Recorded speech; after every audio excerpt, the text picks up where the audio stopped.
I have to go, and because I'm 8 minutes late, and I apologize to him, to the great Shaun Attwood, who's not just an activist, although, boy, is he an activist.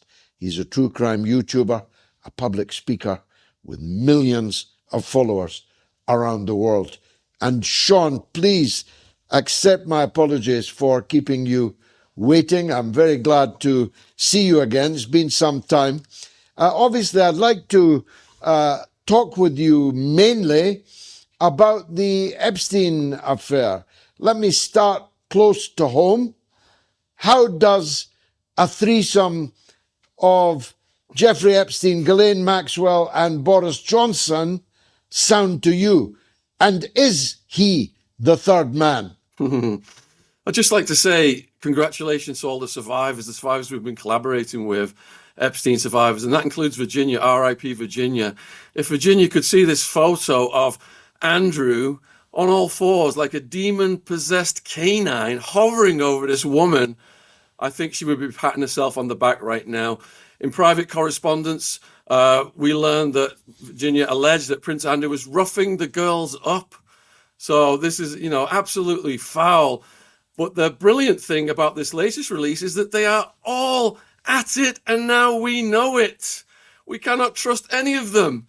Pillars of virtue and moral preaching, such as Bill Gates, surreptitiously wanting to drug his wife because of an STD contracted from a Russian lady of the night. Fergie, this berserk spendthrift, gushing all over this pipeline of money from Jeffrey, claiming that she didn't care about the survivors. She was just pretending to do so because she had a book deal, and then asking to marry Epstein. What is wrong with these freaks? And then we've got Ehud Barak. My heart broke. It was one of the most disgusting things in Virginia's book. She called him the prime minister who was aroused by not only essaying and R-wording her, but choking her. She thought she was going to die. And when she reported this to Jeffrey, he said, it's part of your job description. Get on with it. And she had to see him again. So threesomes, torture videos, baby gene editing, tunnels under the house, pizzas, all confirmed from these files. And congratulations to people like you, George. You've been on the back of these demons for decades. Well, as long as God gives me breath, I will, because there are so many of them now. As you say, the good news is they're all exposed now. In the past, they would all have been hidden. When half a dozen men owned all the newspapers and 3 men owned the 2 and then 3 television stations, and there was no internet, no Galloway, no Shaun Attwood, no means of telling the world what we know and what we believe. We were in a worse situation than we are now. We are definitely dragging them out into the light, and it's up to the people to punish them by withholding their respect, at the very least, by withholding their custom, if they can, withholding their votes. They definitely must. But it is a bit of a surprise to me, Shaun, that Her Majesty the Queen was allowing these people to run around inside Buckingham Palace. I thought more of her than that. But I saw a memo today from Jeffrey Epstein inviting people to dinner with him in Buckingham Palace. Did you realize the House of Windsor had been penetrated to this depth? Absolutely. We saw the photos of them sat in the throne, Ghislaine Maxwell, Kevin Spacey, and the rest of them. We interviewed Paul Page, Prince Andrew's Royal Protection Officer, who's been disappeared off the internet in recent weeks.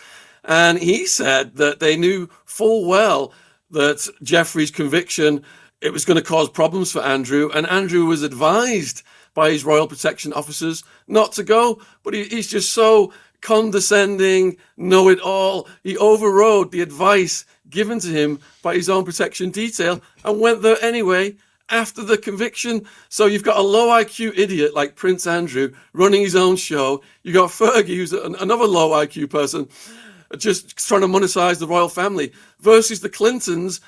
Bill Clinton is up to his neck into it as well. Dozens of entries on the flight logs to Jeffrey's properties, including with girls with names like Svetlana. But if you put the Clintons on the stand, they are such psychopathic, stone cold liars. There's not going to be a chink in the armor. If you put Fergie and Prince Andrew on the stand, I think they would convict themselves and end up serving life sentences. Well, that's probably why he won't go, although Starmer now says he should go. Let's move to Downing Street. It turns out that Epstein was a visitor at number 10 when Tony Blair was PM. He did have Gordon Brown on his list. He had all the telephone numbers, certainly more telephone numbers for Gordon Brown than I've ever had. And of course, he had a very, very close relationship with Peter Mandelson, such that Peter could walk around in his underpants in front of the household. What do you make of the Mandelson angle? So we interviewed one of the cops who raided the Florida property when Jeffrey was first arrested. And then Jeffrey contributed over 100K to the sheriff's department so he could just kick his feet up on the desk. He's got the deputies bodyguarding him and screening his guests. And one of the people he's calling prominently is Mandelson. So Mandelson, to be allowed to be active in the Labour government for this length of time, and for Keir Starmer to be aware of that. I mean, we had Andrew Loney on earlier today, and he said Starmer's not going to see the rest of the week out. He's going to be toppled. So, yeah, absolutely disgraceful. Mandelson, just like Fergie, gushing all over Jeffrey's money. We're bros. I love you kind of thing. I don't care that you're a convicted PDF file. People are cattle to us. That's the attitude of them. We just use and abuse these people. They're at our disposal. Let's get on with how cozy we all are with each other and keep that money flowing to us as well, especially Fergie. So, yeah, Mandelson's had it, hasn't he? Is he a fall guy for the bigger picture? Probably. But, yeah, it's good that his properties were raided and he's facing a sentence for selling these secrets to Jeffrey, who went off and did some insider trading or sold them to his cronies or whatever. But this is a threat to national security. We're not kink shaming these people. But if you're pretending to be a pillar of the community and you're selling state secrets to your mate who's convicted of PDF offences, then you need to be held accountable. So I hope Mandelson is the first of many to fall. It doesn't seem like they're falling in America. It seems like a script from the World Wrestling Federation, the Clintons versus Trump, Hulk Hogan versus Andre the Giant. They pretend to be going at each other, but behind the scenes, they're all cronies. We've seen all of the pictures of Trump and the Clintons together, all pally at each other's weddings, and Maxwell there in the background too. Well, that's exactly what I wanted to turn to, but you put it so dazzlingly, I was mesmerized. The allusion to WWE wrestling is precisely correct. I wish I'd said it myself. It is performative. It looks to the very gullible like the real thing, but anyone who knows anything knows that they're slamming the canvas to make it sound like they're being slammed. But the Maxwell's are a particularly important angle for me, as I think I had a very long battle with Robert Maxwell, was totally vindicated when he finally died. We now know from Epstein that he was definitely whacked, answering the big question, did he jump or was he pushed? Well, we now know from Epstein, who should know, that he was whacked by Israel because he was threatening Israel to tell the truth about his relations with them. It can't be an accident, Shaun, that Maxwell is Tel Aviv Central in London and his daughter becomes the consort of Tel Aviv Central in New York. That can't be an accident, can it? No, and you've touched on the bigger picture, which is really important here. The salacious stuff is all bread and circuses, but the honey trap operation, that apparatus remains intact. So if you look at the history of Jeffrey, he was groomed by Robert Maxwell. I mean, we've interviewed Ari Ben Menashe. We did a second one with him last year. He was part of Israeli military intelligence. He was in the Maxwell spy nexus, Khashoggi, Bank of Credit and Commerce International, Iran-Contra. He was arrested for Iran-Contra, and he told us that Ghislaine was brought into the fold. She was the most promising, had the same psychopathic traits as Captain Bob. And Jeffrey was also brought in, and they met well before the mainstream media has made up this fairy tale narrative. So look, they go over to the States. Suddenly, Jeffrey's got this huge property from Leslie Wexner of the Limited. He claimed in the 1980s he had a Dybbuk, a demon. He was demon-possessed, driving him on. We've got Epstein and his bank account receiving money in the name of Baal, the ancient religion, the cult of human sacrifice and animal sacrifice. So there's this massive honey trap operation. Ari Ben Menashe said one of the main things they achieved was the compromise on Bill Clinton. And Bill Clinton, like I think I said in the last interview about 5 years ago, when he was governor and AG of Arkansas, he was going on cocaine-fueled rampages, committing all kinds of crimes against women. People can research Juanita Broderick. Hillary would find out about the women he went with and find out about the women he was having affairs with, not just the ones he was forcing himself on. He would meet women in hotel rooms. If they didn't comply, they were trying to aspire to help him with his campaigns. He would take them back and force it upon them and allegedly bite them. So Hillary would find these women, track them down, pets were murdered, people thrown off balconies, etc. Psychopathic partners in power. But what I'm getting at is Clinton parlayed his collaboration with the Bush crime family, the drug drops in Maine or Arkansas, into the White House. And then they knew, the Israelis, Mossad, Ari Ben Menashe told us, this guy is so easy to compromise. So they utilized the honey trap operation on him. And Ari Ben Menashe revealed to us in the interview last year, they used that to scupper the peace deal with Yasser Arafat. And this was back when old Choker was the prime minister of Israel. So yeah, it's this horrendous, huge apparatus. It's got this demonic side to it, this satanic ritual side to it, and it is still intact to this day. And that's what we should be looking at, because the investigations, the criminal stuff, and the salacious stuff, it only goes so far, and the public's focused on that. But the honey trap stuff, the CIA selling nuclear codes to Israel, selling technology to China. This was done through the White House. Jeffrey visited the White House, I think it was 24 times. Mark Middleton was one of the guys brokering these deals, nuclear codes to Israel, technology to China. And look what happened to Mark Middleton. He ended up just like Vince Foster, unalived. Hashtag Clinton body count. Yeah, unalive. There's a trail of bodies longer than the Grand Canyon associated with the Clintons. Now, as you rightly alluded, if this were just a kink-shaming exercise, it would be mildly amusing, but not of any great historic moment. But it's not just about kinks. It's not just about sex, is it? It's about crime.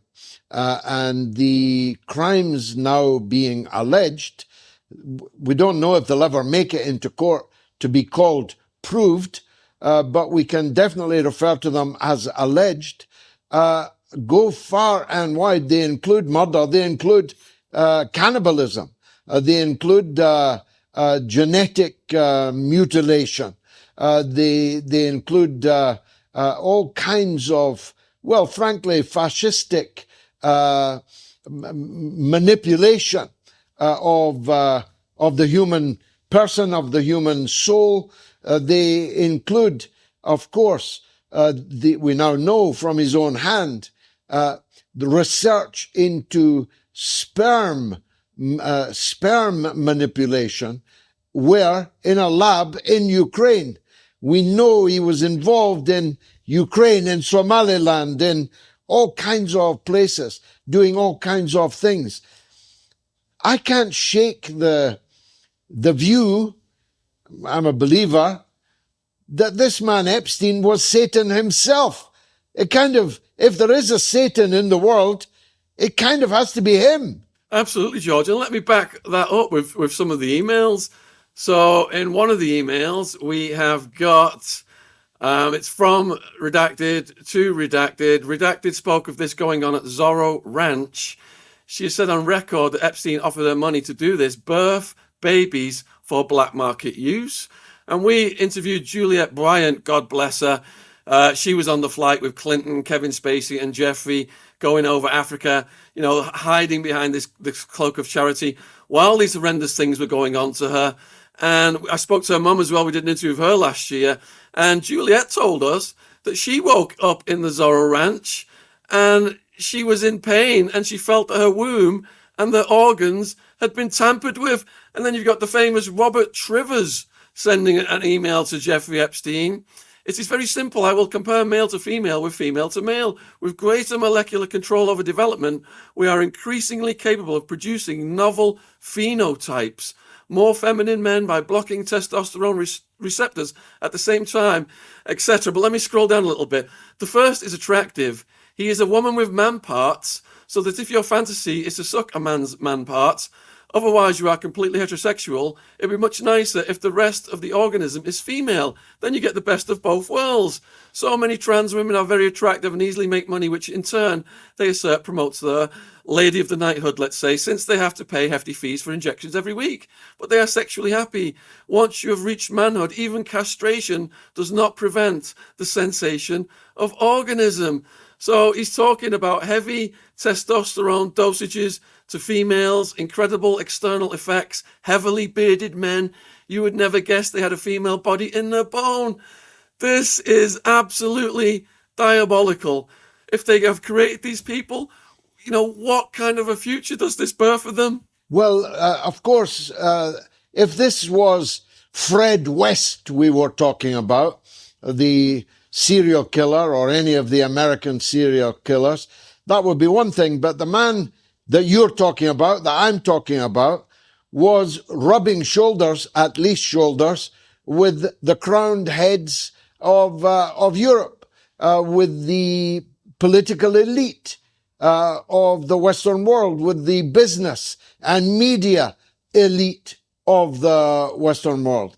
So those people who were called conspiracy theorists, like you, to some extent like me, we don't look so crazy anymore, do we? We don't. And look at the people who were trying to do PR for Jeffrey after his conviction with the kids.